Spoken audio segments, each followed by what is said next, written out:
I sleep when you can play Dom Team Death, the free-for-all, CTF and sabotage. Man, I play them all from search up to headquarters, down the list of demolition. Objectively speaking, to win is my only mission. If I sin, it's not by omission of offering my... Hey there, YouTubers. This is Hardcore Gamer for Life and... Sinister Sinjin. And I would like to welcome you to another dual commentary with my lovely wife. Now, in this case, we're actually going to be playing together, and it's going to be some split screen kill confirmed, and this is on the the map of Outpost.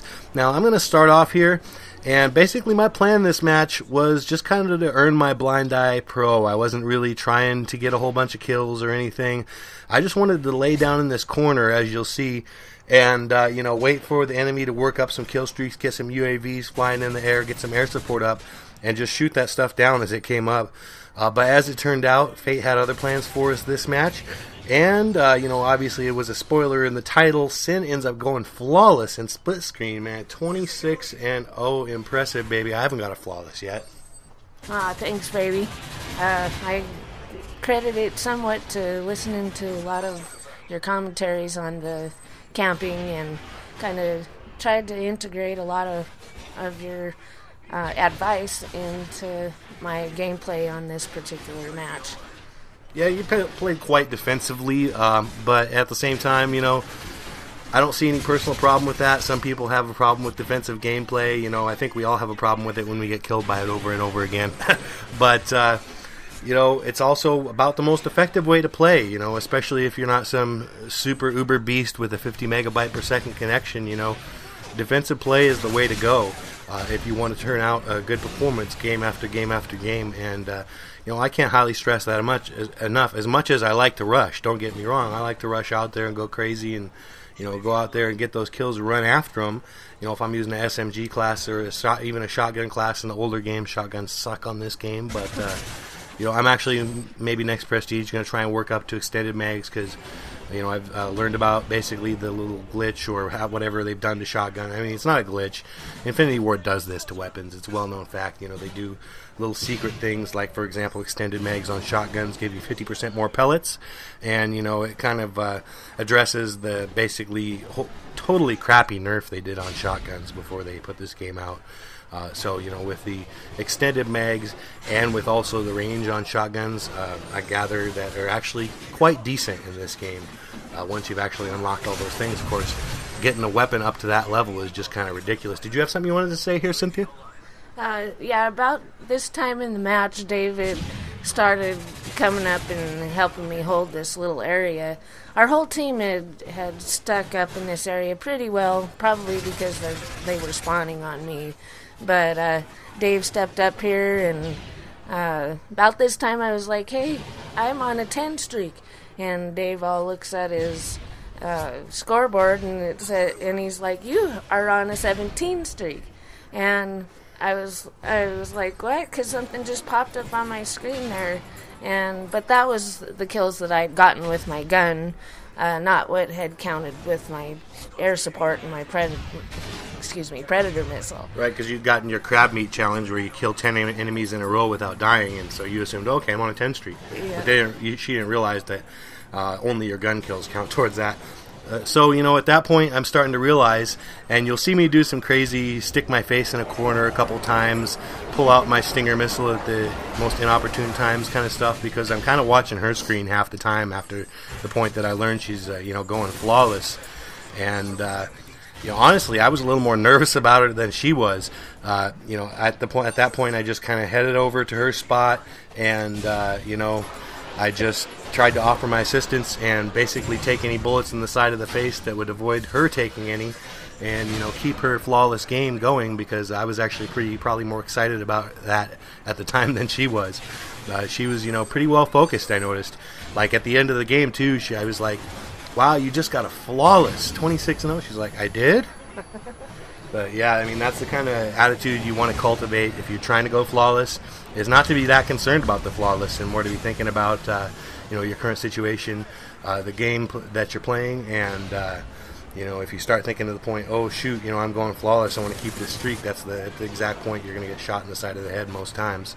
So yeah, this was a really good little spot on this map for the team to hold. just because you had this little building to hide around, and then it had you can see the canvas or whatever up on the side there, and then it goes in front of you too, so it provides some awesome cover. And at this point too, I ran out of ammo in my AK-47 and have the MP9. I'm sorry. Actually, I think you're rocking a SCAR at this point. No. I ran out my secondary. Oh, no, sorry. I was looking at my screen. Oh. I'm rocking the SCAR. No, yeah, you're right. You are rocking the MP9. MP9, okay. And so I used all the ammo out of the little MP9 there here in just a moment. And Dave happened to be looking at my screen when I killed that last guy, and it said low ammo. He's like, "You're out of ammo." I'm like, "Yes, I know." So I ran out and I grabbed this guy's gun out there, and I don't even know what it was right offhand. We'll probably see here in a minute. Yeah, right there. You just about run out of ammo. You got your Predator, and you are needing to grab a gun. Yep, you picked up two there. Nice. I know. That was a beautiful two-piece. That was a nice two-piece. I like that. Okay, so, there. I went. You picked up the CM901, which you hold that for the rest of the round, actually. Yeah, that gun was killer too. I love my AK-47 silenced, but this little gun did the trick as well. Yeah, it's a pretty good assault rifle. It's another one of those ones that's kind of like the shotguns that has a little secret feature to it, and that is if you're rocking a grenade launcher or a underbarrel shotgun on this weapon, it actually increases the rate of fire.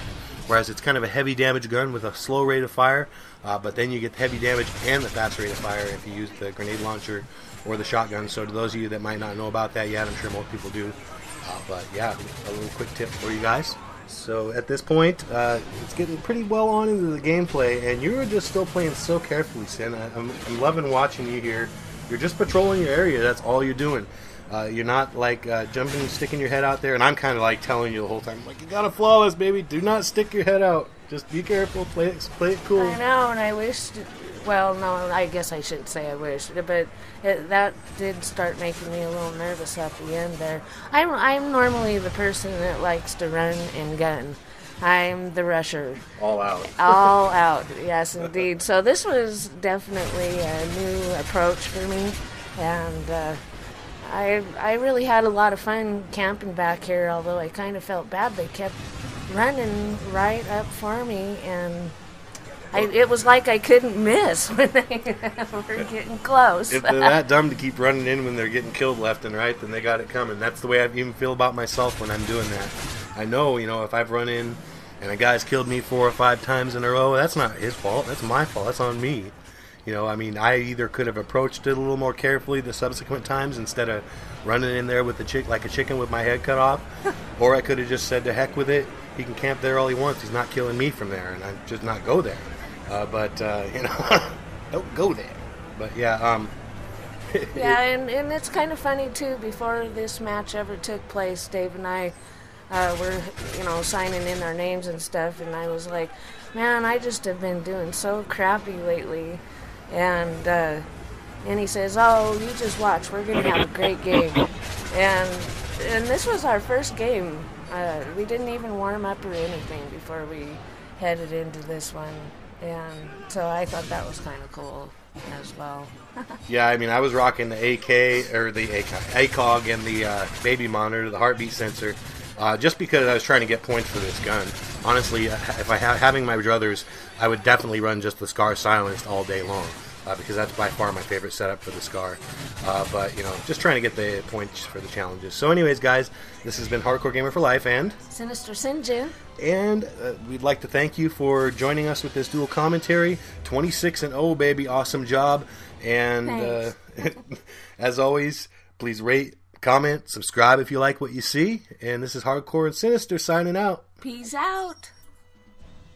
Keep it on the dial where you know that it's hot. Cause you know that on my channel I upload a lot of videos of all different types of varieties. Gameplays, mini-tashes, live comms, even some comedy bits. Ain't no playlist titled Greatest Hits, not yet, but you can bet.